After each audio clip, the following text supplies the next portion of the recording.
Derek Fiorenza. Fiorenza, yes. Fiorenza. What did I do with that? Of course, Fiorenza. Okay, you all set? Yep. All right, here we go. Hello, welcome to 30 Minutes. I'm Rick Anthony. My guest today is Derek Fiorenza, a young man whose story I read a couple of weeks ago in the Philadelphia Inquirer. Actually, my wife spotted the story and called it to my attention. A story about a young man who is doing something really extraordinary. Extraordinary enough, I thought that his story should be brought to your attention so that if you choose, you can be of help to him in his efforts to be of help to hundreds of other people in this region and eventually on a national basis. Derek, welcome to 30 Minutes. Thanks for having me. Thanks for being here. He was very surprised when I called and told him that I had seen the story, was impressed with the story and what he's accomplished so far and what he hopes to accomplish in the future. But to do it, he needs help. And again, that's why I invited him to the program. Derek is a native of Downingtown, born and raised. Went to Shanahan High School, Villanova University, a degree in communications, and then went on to get his master's in business at California University of Pennsylvania, which is out in Pittsburgh way? Near the Pittsburgh way. Yep. He is an athlete. He's been a punter. He's got the rings to show it. Show him the rings. He's got a Villanova ring. He played on the Villanova football team, and the California ring, which is bigger than the Villanova ring. And I want to talk to you about that, being a Villanova grad myself. That thing is humongous. Yeah. It looks like a Super Bowl ring. That's a semifinal ring. We went there back to back 3 years in a row. So Division II playoffs. It was good. So Villanova and California didn't play against one another? No, 2 different divisions. Yeah, okay. Well, that's good. Yes, it is. Otherwise Yes, it is. been No, I know. I know. I love them both. Derek spends a good bit of his time in his father's business, which is an employee benefits business located in King of Prussia. In King of Prussia. Mm-hmm. I'm going to shut up now and let you tell the rest of the story. That's the background. Let's talk about the present, though. You really are an inspiration, not only to your generation, but the rest of us, in what you set out to do about 4 years ago. And the name of it is Fiorenza's Feeding Frenzy, now in its 4th year. Mm-hmm. Tell us about it. How did it start? What are you doing now, and what do you hope to do? Well, it started 4 years ago in December of 2007, and we served 25 meals in Coatesville area, Chester County. And slowly but surely, we decided to build it. We served the 25 meals to homeless shelters. To homeless shelters. And it was just one shelter when we first started, and then we slowly started to build it, and we did 50 in year 2, and then 100 in year 3, and we were up to almost 3 or 4 homeless shelters in last year, actually. And then this year, I sat down and I started planning this in September, and I said, well, it'd be great if we could reach more people. It's great what we're doing now, but there has to be a way to reach more people. Mm-hmm. And I initially partnered with Mark Bernazian and Sean Daniker of Mizuna's Catering. They donated the meals the first 3 years to the homeless shelters, and I approached them with this idea of serving more people, and they were on board, and they wanted to do it as well. And we were talking more and more about it logistically, mm-hmm. and it was going to be very expensive. So I said, well, let me see what I can do. And I wound up setting up this program. It's called Fiorenza's Food for Friends, and we exist under the nonprofit umbrella of United Charitable Programs, which means basically we have all the same tax advantages of any 501c3. Mm-hmm. And after I got that set up, then I set up business cards, and I set up shirts and frames, certificates, everything, the whole 9 yards, the letterheads, to make sure we were valid in everything we were doing. And then I reached out to support my family and friends, and I talked and I bounced ideas off them. My close friend Jason, he went to Penn State, bounced ideas off him. My mom and my dad, my sisters, they were a constant sounding board, as well as Mark and mm-hmm. Then my good friend from Villanova, Timothy Dietzler, he's the head of the dining services, and he's actually the benefactor of the meals this year.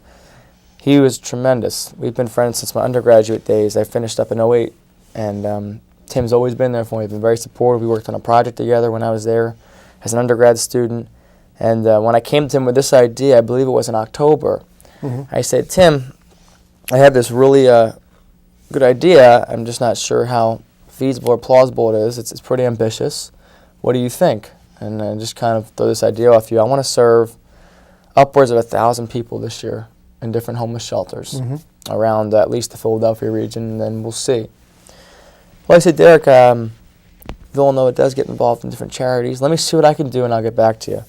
So Tim and I exchanged emails and phone calls after that meeting, and he suggested that he, as in Villanova, the Villanova Community Dining Services, would be willing to contribute 1,000 meals. Really? And it would be consisting of turkey, mashed potatoes, and green beans. And I said, wow, 1,000 meals, that's our goal right there. I mean, I said 1,000 people. We served 100 last year, so that's 10 times the amount. And then 4 years ago, we served 25. So he says this to me, and it completely changed my whole perspective. So I started out thinking I was going to have to work in terms of trying to raise the money with Mark to kind of give him the money to pay for the meals. And he came through and said, hey, we'll provide the meals. So it shifted my focus. Now I said to myself, well, this is great. We have turkey, mashed potatoes, and green beans. Let's make it even bigger. Let me see if I can go out to the local restaurants in each county and see if they'll donate a dish of pasta, a side dish of pasta. And then while we're at it, let's go to some of the biggest and best in the industry. Let's go to Tasty Cake for dessert in Philadelphia. Let's go to Pepsi Company in Westchester, see if they would donate cans of soda and different drinks. And then I also asked Mark this year, since he does own the Salad Stop in Westchester and Buddy's Burgers, I said, Mark, would you be willing to donate salad and rolls? And he said, well, I'd be willing to donate salad, and I have a friend who works for Amoroso who'd be willing to donate rolls. I said, boy, oh boy, wow, that's terrific. Yeah, boy, oh boy, that's terrific. This is too easy. No, well, it was a lot of phone calls and a lot of, back and forth. But it was like, wow, it was all coming together. So I had to then start calling the homeless shelters. And I didn't have it all completely set. I had some things out there, and I said, I called up 16 different shelters. Were you beyond Chester County by this point, into the other counties? Well, when I started calling, I called them all. So I just started calling all of them. Once I talked to Villanova, and I knew that it was going to be a feasible solution, then I started reaching out. And I called 16 shelters across 9 counties. And the counties we served were Berks, Bucks, Chester County, Delaware County, Lancaster, Montgomery, Philadelphia. And then we served 2 on the western side of the state. Allegheny, which is Pittsburgh. Because of my connection to California. Right. And then Washington County, which is where California is in Washington County. And we just got back yesterday, and Monday and Wednesday we served almost 400 meals out there, and we did over 1,000 back here. And kind of bring back what I was saying, though, I went to these different distributors, and Pepsi came through in a huge way. Gave us over 1,200 cans for the event. Tasty Cake down in Philadelphia, they gave us over 1,000 of those individually wrapped Tasty Cakes. I mean, the generosity was unbelievable. Why? I'm sure they're bombarded with similar requests. Exactly. I think that the thing is, when we had a chance to talk over the phone, and I had a chance to actually talk about our cause and about what we were doing, they were able to see the direct effect we were going to have on others' lives. And a lot of these other organizations, they do great things, but you're not sure when they're going to be doing them. This was set. Do you also suspect, Derek, that they were perhaps more motivated and more generous because of the economic times we're all suffering through? Well, I think if anything, the economic times probably made it harder for them because of how difficult it is, which is further just demonstrates their tremendous generosity because this is tough for everyone at this point. Obviously, the ups and downs of the economy, and it will come back, but right now it's difficult, especially in the restaurant business. And I think it really shows the good heart people have. And you ask, well, why? Some of it had to do with me being persistent, but more of it had to do with them getting the idea and understanding that we're going to make a difference in others' lives. And I kept stressing throughout the whole entire process, and it was the main thing I was saying. There was 2 things, that the biggest differences are made through the smallest actions, and then our key slogan was service, integrity, and hope, because we care. And I just think that if you think about it, service to others, providing hope for a better future with respect, integrity. And why are we doing that? It's because we care. We want to make a difference. We want to make a change. I think those messages resonate with others. They say, oh, well, if I do this part, if I can do my part, I can do my part. It's the little difference. It's the smallest difference to make the biggest changes. You've been doing this now for 4 years, and the universe is still relatively small. You started with 25, now you're doing 1,000 plus. Nonetheless, have you seen a difference in the folks whom you are serving? What I mean is, are there more people who, particularly this year, who until 6 months ago, 9 months ago, 12 months ago, were self-sufficient, were employed, and all of a sudden find the bottom has fallen out, and they're homeless, hopefully only for a temporary period. They hope to get back on their feet. Do you see more of that kind of transiency in the people you're serving, rather than the people who are homeless and down on their luck for a very long time? Sure. And become conditioned to their condition. Absolutely. You definitely see that because unemployment has gone so high. That's definitely, there's been doctors in the homeless shelters. I mean, doctors, with the full degree. Unemployed doctors? Unemployed. And I mean, that just shows you how much it's hit everybody. No one is kind of immune to it. But the interesting thing was, the cool thing about all these shelters, and which makes me very passionate about it, is they're all there to help. They're all there to rehabilitate, to get these individuals the help they need and get them to become active, participating members in society again. And I had a man approach me in Philadelphia when we finished serving, and he said to me, he says, you lifted my spirits and you changed my outlook on life. And it was an amazing feeling. It almost brought tears to my eyes because we made a difference with one man.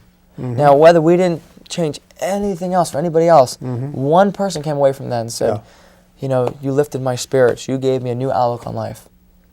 I mean, right there, that's just, it's a beautiful thing to see. And it shows that, the small actions of just generosity of others, people have such a good heart. And we see that through all the, contributions and the donations of their time, that people want to help. People want to give back. People, they're looking for an outlet.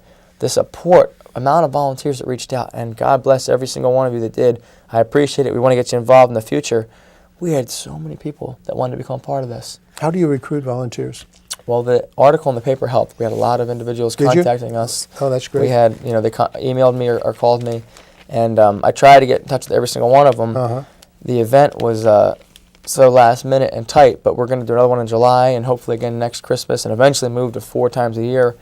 There's possibilities and potential, so I need to reach out, with all of them. We need to connect and kind of get on the same page. But the amount of support's been terrific, and truly blessed to have people that believe in this cause too, supporting it. It started out as a seasonal event, Christmas. Seasonal event, yep. And now you are going to twice a year. You say one in July. Yep, once in July. That's going to be the goal, and maybe down the road 4 times. But at least this year we're going to shoot for July. When do you see it being a national program? Well, I think it's already growing there, since we've already covered basically from the eastern to western side of Pennsylvania. I think the next logical steps are Maryland and New Jersey and Delaware, and I think that those are in close proximity. And I have some friends in Texas and Florida. I think we can start expanding it there. It's just the idea of getting the community involved. The neat thing about this was, as we didn't raise much money for the actual event, but what we did do is we raised the meals. We solicited the meals from restaurants. We asked for contributions. Well, the money would have gone to buy the meals would have gone to buy the meals anyway, which is fine. And then stores such as Walmart, Target, and Giant, they provided us with gift cards supporting our cause, because they liked what we had on our letterhead. They said that it was what they were shooting to do, to help others. Do you see an opportunity